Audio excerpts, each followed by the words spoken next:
Lio a accepté se livrer, sans filtre, comme l'ont fait 15 autres femmes, dans le livre de la journaliste Chloé Thibault Toute pour la musique, qui paraîtra le jeudi 20 octobre 2022 aux éditions Hugo. La célèbre chanteuse est revenue sur le jour où elle s'est rendue sur un plateau de télévision, alors qu'elle était enceinte et qu'elle avait pris 25 kilos. C'était en 1987. Elle était à 2 semaines de donner la vie à son premier enfant. Madonna passait pour la première fois en Europe, elle faisait un concert à Turin et un duplex était prévu depuis Paris, s'est ainsi souvenu Lio dans un premier temps. Antoine Decaune m'appelle parce qu'il se retrouvait sans invité, on était en plein mois d'août, quand les artistes ne sont pas à Paris. Moi j'étais là because enceinte. Il me demande de venir, mais je le préviens, il paraît que je suis Moby Dick. J'avais pris 25 kilos mais j'y vais quand même, a-t-elle encore raconté. Lorsqu'elle fait son arrivée sur le plateau, elle est aux côtés de Patrick Poivre d'Arvor. Et sa réaction n'a pas du tout plu à l'interprète de Banana Split. Quand j'arrive, je vois la tête que fait Antoine, et Patrick Darvor, lui, disparaît carrément, je crois qu'il avait envie de vomir, a-t-elle ainsi révélé. Seulement, elle a ensuite dû faire face à un comportement ignoble empreint de grossophobie. Le lendemain, j'avais une délégation de ma maison de disques qui m'a dit « Tu es fini ».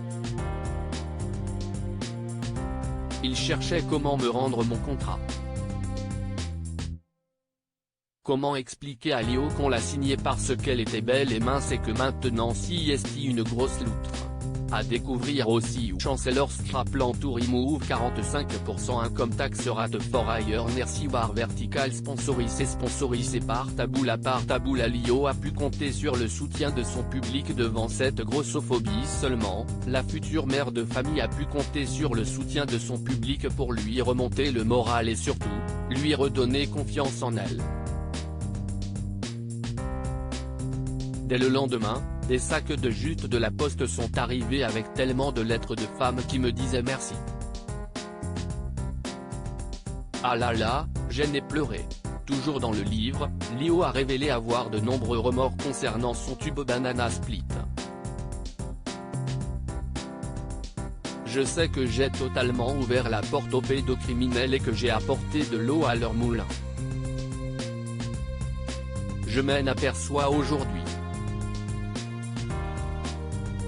Je pense qu'on peut me pardonner parce que, vraiment, à ce moment-là je ne voyais pas que j'étais totalement complice de ce traitement infâme pour les jeunes filles et les jeunes femmes, a-t-elle lancé le cœur lourd.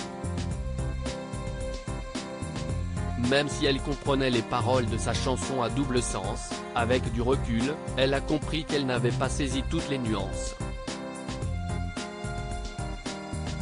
La notoriété liée à ce tube, lui a permis de fréquenter les milieux mondains. D'ailleurs, elle ne garde pas que des bons souvenirs de ses dîners passés avec tous ces hommes, artistes, producteurs. C'était terrifiant, j'étais extrêmement gêné de ce que j'entendais.